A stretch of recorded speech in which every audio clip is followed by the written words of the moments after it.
अल जजीरा ने भारत के खिलाफ दोबारा से फर्जी खबर छापी है और पूरा सबूत आप देखने वाले हैं। इलेक्शंस के दौर में इस प्रकार की खबर का जबरदस्त इस्तेमाल किया जा रहा है बताने के लिए कि प्रेजेंट गवर्नमेंट बिल्कुल खराब है और हर जगह आपने भी इसको देखा होगा। तो ये जो खबर है कि भारत की करेंसी एशिया की सबसे खराब करेंसी है, ये पूरी तरीके से एक फेक खबर है, भ्रमित खबर है। तो आप कहेंगे कि इस प्रकार से कोई मीडिया हाउस नहीं कर सकता। पहले ये देखिए कि अल जजीरा क्या कारनामे करता है। भारत के अंदर जब भी किसी आतंकवादी को उड़ा दिया जाता है तो अल जजीरा बोलता है कि एक विद्रोही को मारा गया है, आतंकवादी को नहीं। और यह कहता है कि वो तो फ्रीडम फाइटर है जो कि पाकिस्तान के साथ में कश्मीर को मिलाना चाह रहा है। बिल्कुल क्लियर बात है कि इनका मुद्दा एंटी इंडिया प्रोपेगेंडा है, इसके अलावा कुछ नहीं। एक और खबर देखिए, जब भी खबर लिखी जाती है तो कश्मीर को इंडियन एडमिनिस्ट्रेड कश्मीर बोला जाता है। और इतना ही नहीं, जिस मैप को अल जजीरा यूज करता है वो पाकिस्तान के प्रोपेगेंडा वाला मैप है। ये देखिए यहां पर किस तरीके से बाउंड्री दिखा रखी है। अब आ जाते हैं इस मुद्दे के ऊपर कि फर्जी खबर छापने के बाद में भारत के अंदर इस प्रकार के स्क्रीनशॉट्स क्यों शेयर हो रहे हैं। तो एशिया के अंदर सबसे खराब करेंसी जो भारत की बताई जा रही है वो कितनी ज्यादा खराब है आज के समय में, इसका जवाब बताया जाता है कि 2.2% रुपया गिरा है, जिसकी वजह से वो सबसे खराब करेंसी मानी जाएगी। अल जजीरा और उसके स्क्रीनशॉट्स को शेयर करने वालों को शायद पता नहीं हो, मगर बता देते हैं कि पाकिस्तान और तुर्की दोनों के दोनों एशिया में आते हैं। और यह बिल्कुल ताजा खबर है कि तुर्की की लीरा 8% नीचे गिर गई अचानक से कुछ ही समय पहले। साल के पहले दिन से साल के अंतिम दिन के बीच के अंदर लीरा कितना गिरा है देख लेते हैं। दूध का दूध पानी का पानी हो जाएगा। तो ये देखिए गूगल के ऊपर आपको भी डेटा मिल जाएगा। 31 दिसंबर 2020 से 31 दिसंबर 2021 के बीच के अंदर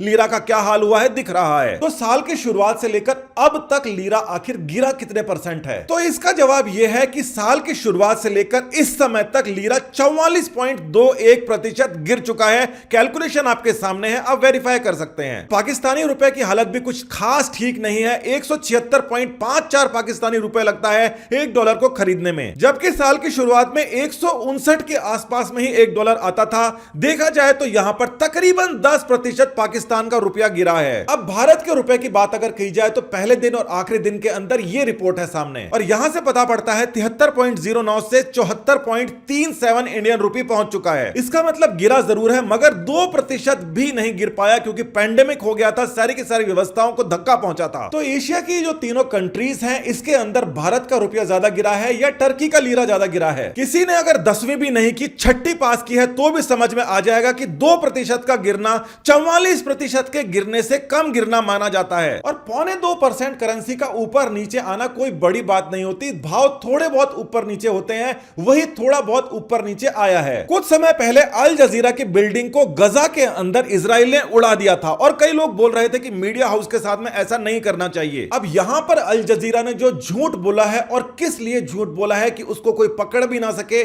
उस बात को समझिए। पेरेंट खबर यानी कि जो असली खबर जो छपी थी ब्लूमबर्ग में, उसमें बताया गया था कि भारत का जो रुपया है वो ईएम के अंदर काफी खराब परफॉर्म कर रहा है। एक डेवलप्ड कंट्रीज होते हैं, एक डेवलपिंग होते हैं और एक इनके बीच के अंदर इमर्जिंग कंट्री होते हैं, यानी कि डेवलपिंग से ऊपर निकल चुका है भारत। और उन कुछ कंट्रीज के अंदर भारत को अगर कंपेयर करते हैं तो एशिया के अंदर भारत की इकोनॉमी थोड़ी सी नीचे आई है। अब ये जो इमर्जिंग मार्केट्स हैं, ईएम है, इसके अंदर ब्राजील, चाइना, इंडिया और रशिया आता है। यहां पर इंडिया और चाइना ही एशिया के कंट्रीज हैं। तो ये जो खबर थी यहां पर जो ईएम है जिसको गायब किया गया है, इसका मतलब चाइना और इंडिया के अंदर इंडिया थोड़ा कम ग्रो कर पाया है। उसको इस तरीके से बना के पेश किया गया कि पूरे के पूरे एशिया के अंदर सबसे खराब करेंसी भारत की है और इसको हर जगह शेयर किया जा रहा है। दूसरे पोर्टल से खबर निकालकर उसके अंदर कुछ चीजों को काट पीट कर एक ऐसी खबर तैयार कर दी जाती है जिसके अंदर दिखाई देता है भारत की प्रेजेंट सरकार बहुत खराब काम कर रही है। और इसीलिए आपको समझना पड़ेगा कि झूठ को सच का पैजामा पहनाकर सच की तरह पेश करने से झूठ कभी सच नहीं होता। और अल जजीरा ने यह भ्रामक खबर जो छापी है यह बिल्कुल फेक है और ऐसे प्रोपेगेंडा से आपको सावधान रहना है, दूसरों को भी सावधान करना है। सारे फैक्ट्स खुद कंपेयर करके खुद देखिए